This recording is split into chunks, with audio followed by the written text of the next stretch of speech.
Bonjour à tous et bienvenue dans la Batcave pour un nouveau tuto de Ravenwing. Aujourd'hui, il nous présente comment peindre les cuirs. Walou! Miniature.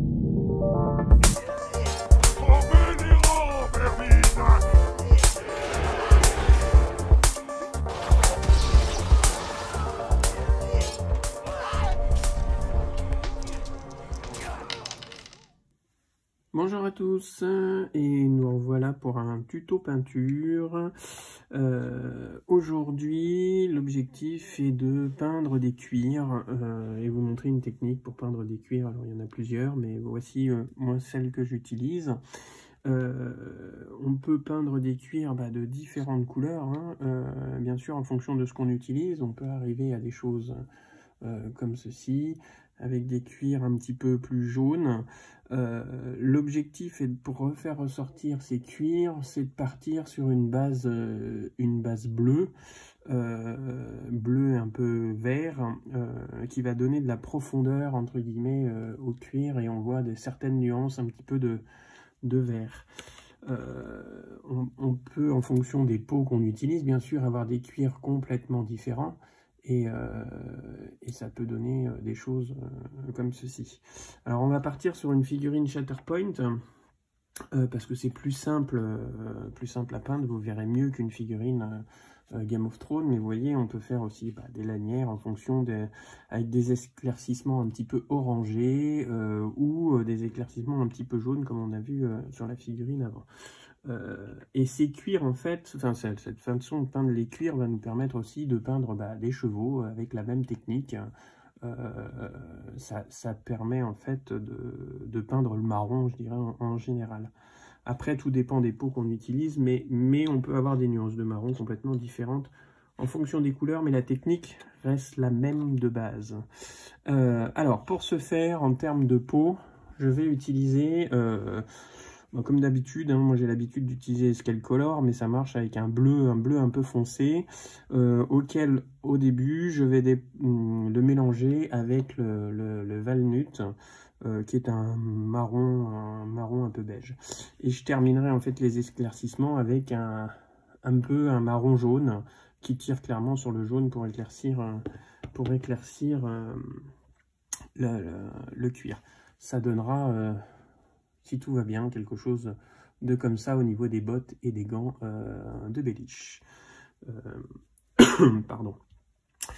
Donc, pour ce faire, j'ai commencé ma base pour gagner un tout petit peu de temps.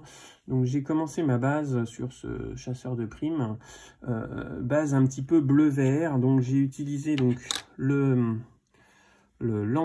Cantabric Blue ici, que j'ai mélangé avec du Walnut pour faire la base. Donc mon mélange est ici là, et j'ai sous-couché, j'ai fait ma base de mon cuir ici.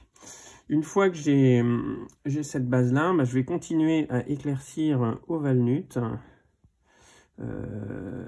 pour pouvoir commencer à faire un petit peu les éclaircissements de mon cuir. Hop, donc là on peut y aller, on éclaircit. Alors on laisse un tout petit peu les bords, mais pas trop non plus, parce que le but est juste de donner de la profondeur, à la figurine au niveau des creux. Et bien sûr l'objectif n'est pas d'avoir quelque chose de bleu vert, mais bien d'avoir un cuir. Donc on fait bien sûr en fonction des ombrages de la figurine. Alors comme d'habitude, hein, moi je travaille toujours sur sous-couche noire, hein, pour donner en fait la différence entre la sous-couche noire et la sous-couche blanche ou zénithale. Le noir, je trouve que ça donne plus de profondeur aux couleurs, et je suis plus à peindre des figurines un peu côté mat que côté brillant. Donc là après c'est une question de goût, mais la technique est exactement la même, quelle que soit la sous-couche que vous utilisez.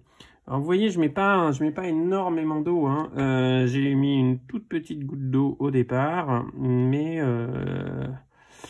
plus ça va, moins je dilue mes peintures. Alors je dilue toujours un tout petit peu, hein, mais pas... avant je diluais beaucoup plus.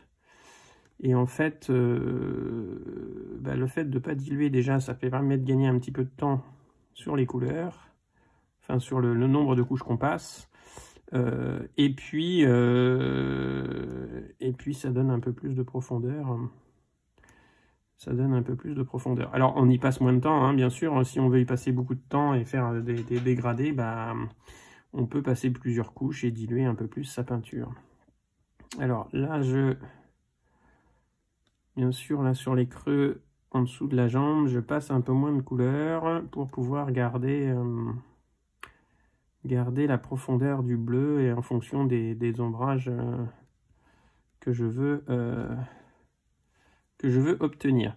Alors, je peindrai pas le derrière, hein, puisque j'ai commencé à sous-coucher, mais sinon ça va risque d'être trop long. Donc là, j'ai passé une première couche au niveau des zones que je veux peindre en cuir. Et je vais continuer à dégrader à partir du Valmut, du marron un peu beige. Je vais continuer, hop, je mets un tout petit peu d'eau, quand même. Et je vais continuer. Alors, bien sûr, on peut dégrader plus ou moins vite. Hein. Ça dépend, bien sûr, du temps qu'on a et de la rapidité et de la finesse de la figurine qu'on veut avoir. Mais je continue le travail de dégrader au fur et à mesure. Et, bien sûr, je laisse de plus en plus le dégradé arriver en ne recouvrant pas l'intégralité des couches précédentes pour pouvoir justement donner ce dégradé un peu foncé bleu-vert. Alors là on voit déjà, hein, ça commence à apparaître, le Valmut commence à prendre le pas et on a ce bleu-vert qui reste dans les creux pour pouvoir mettre de la profondeur sur ces cuirs. Alors on peut, moi sur ce cas-là, j'ai décidé d'utiliser en éclaircissement un marron qui tire un petit peu sur le jaune, mais on peut avoir un marron qui tire sur le orange. Je vous montrerai après un petit peu les pots qu'on peut utiliser, mais on peut imaginer plein de types d'éclaircissement au niveau du marron, ce qui va donner bien sûr des différentes couleurs et qu'on va pouvoir entre guillemets un petit peu jongler entre, là on le voit, la figurine elle a des lanières, donc bien sûr les lanières vont être en cuir aussi, mais je vais pas les peindre je vais le peindre avec le même procédé mais pas avec les mêmes couleurs pour pouvoir avoir des nuances de marron. Là je continue mon mélange et je mets un peu plus de Valmut pour pouvoir avoir ce Valmut qui ressort au niveau des arêtes. Alors, vous voyez, hop, en fonction des lumières, je fais ressortir ou pas l'arête pour la lumière. Alors, c'est vrai que l'avantage de la zénitale par rapport à la sous-couche noire, hein, c'est que la zénitale, en faisant une inclinaison, je dirais à peu près de 45-50 degrés, ça met en évidence les ombrages. Donc ça, c'est vraiment le côté sympa du zénital. Donc ça peut aider pour bien lire la figurine et notamment ces éclaircissements au niveau des ombrages. Là je continue mon éclaircissement, je suis pratiquement au Valmut. Hop, je remets une petite goutte d'eau, mais vraiment on voit vraiment pas grand chose, vous voyez, hop. Et là on est pratiquement au Valmut pur. Hop, voilà, sur les pecs. Et là, ça permet vraiment de faire sortir. Alors là, on le voit déjà hein, sur le torse. Sur le torse, il commence à avoir un petit peu de contraste entre le bleu et le cuir. Et on continue les éclaircissements pour pouvoir donner cette profondeur. Au niveau des couleurs. Alors pourquoi le bleu? Le bleu est un peu opposé à l'orangé. Donc si je termine, en fait, le gros avantage, c'est que cette couleur-là, elle tire sur le jaune. Donc du coup, l'opposé du jaune, quand on regarde la roue des couleurs, c'est le bleu. Et pareil, si je fais par exemple un éclaircissement avec un cuir orangé, par exemple l'orange laser, qui va me donner en fait cette connotation un petit peu orangée au niveau de la figurine, et ben du coup le bleu reste aussi la couleur contrastée, donc du coup c'est plutôt pas mal. Vous voyez par exemple sur cette figurine là, j'ai deux marrons complètement différents, hein. Là je tire sur un orangé et là je suis plutôt sur le jaune. Donc on voit, on peut jouer sur des nuances de cuir au niveau des figurines. Je sais pas si on voit mieux, j'ai un peu de soleil, donc on peut jouer sur des nuances de cuir au niveau des mêmes figurines. Et même là j'ai aussi un cuir complètement différent, où là je suis parti sur la finition avec ce marron qui tire sur le jaune. Donc revenons, hop, je vais juste décaler les pots, revenons à la figurine. Donc là j'ai mis le Walnut, et là on voit que ça commence à apparaître. Alors je peux remettre, ça aussi c'est un autre moyen d'éclaircissement. C'est-à-dire que je remets exactement la même couleur pour donner un peu plus de profondeur, et ça continue à éclaircir puisque je rajoute une couche supplémentaire de la même couleur, et c'est aussi un moyen de donner un peu plus de profondeur à l'éclaircissement. Donc c'est aussi une technique des fois qu'on oublie un petit peu pour pouvoir éclaircir certaines zones, et notamment au niveau des zones les plus éclairées. Hop. Donc là j'ai fini avec mon Walnut. Voilà un petit peu ce que ça donne dans un premier temps pour lire les figurines. Donc là du coup, hop, je rince bien mon pinceau hein, quand même régulièrement pour éviter que ça sèche. Et puis là je vais mettre, je sais pas si on le voit, ouais, je vais mettre le jaune. Donc l'Iroko pour pouvoir faire mon éclaircissement jaune. Et là je repars bien sûr de mon Walnut que je vais éclaircir. Alors là j'y suis allé un peu fort, donc je jongle avec le Walnut. Alors je pourrais y aller un peu plus fort, hein, mais plus j'y vais fort, plus je vais voir les démarcations. Plus je vais être obligé de diluer, et plus je vais être obligé de passer des couches. Donc on va essayer de faire un dégradé un peu moins net. Et donc là, hop, je commence à éclaircir, bien avec les ombrages, à éclaircir mon Walnut.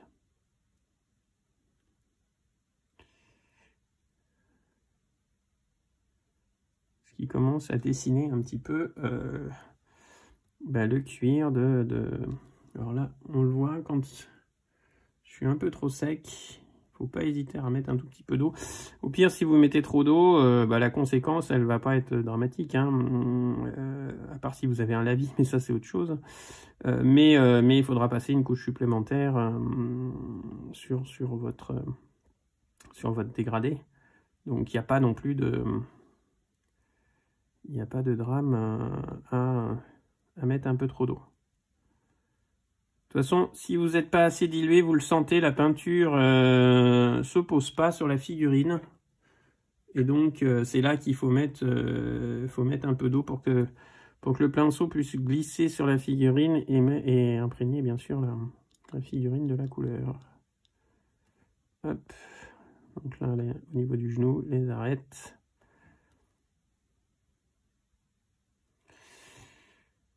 Hop.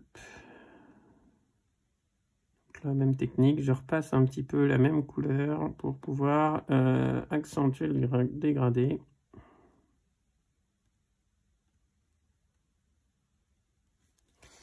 Et donc voilà, on a, on le voit, hein, ce dégradé commence à arriver. Je continue mon éclaircissement avec l'Iroko. Quand je rajoute un peu de peinture, je rajoute une petite prune d'eau. Et je continue mon dégradé par rapport à ma figurine.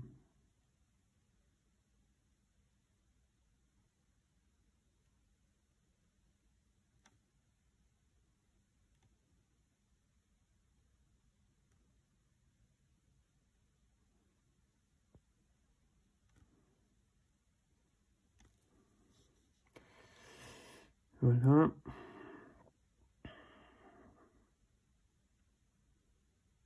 Vous voyez, une technique assez simple de dégradé. On joue uniquement sur les couleurs et sur la couleur contraire. Et pour les cuirs, le bleu marche très bien, quel que soit le pot qu'on utilise, puisque de toute façon, le cuir, on va soit le dégrader avec un genre de beige qui tire un peu sur le jaune ou qui tire un peu sur le blanc. Donc le blanc est relativement neutre, puisqu'il n'est même pas sur la roue des couleurs. Donc le bleu en termes de couleurs opposées marche très bien et donne une profondeur, on le voit, hein, une profondeur à la figurine, notamment ici, on le voit, alors là c'est peut-être un peu trop démarqué, il faudrait le reprendre un tout petit peu, mais on voit qu'on commence à dessiner en fait cette profondeur à la figurine. Et je continue comme ça jusqu'à éclaircir au maximum. Alors là j'ai mis du bleu sur mon pinceau, donc ça va pas être bon. On continue à éclaircir au maximum les arêtes jusqu'à temps qu'on soit satisfait de la couleur obtenue.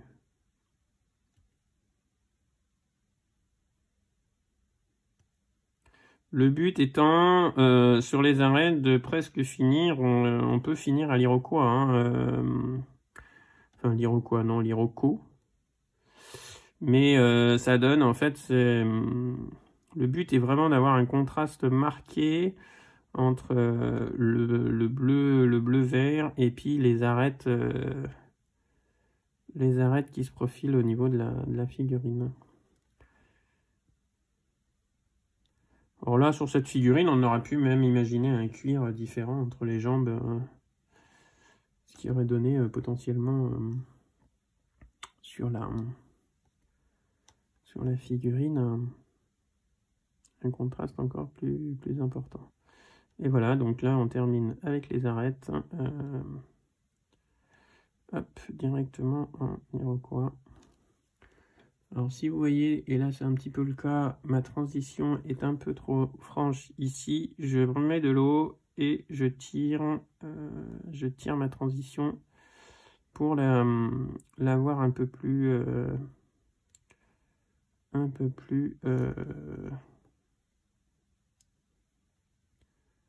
moins radical.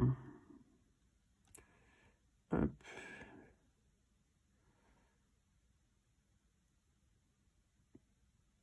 Voilà. Voilà un petit peu ce que ça peut donner. Alors je vais pas pousser plus que ça parce que après c'est juste du temps et puis de continuer le dégradé au niveau de l'Iroquois. Pourquoi pas même au niveau de la figurine à la fin, terminer sur des arêtes avec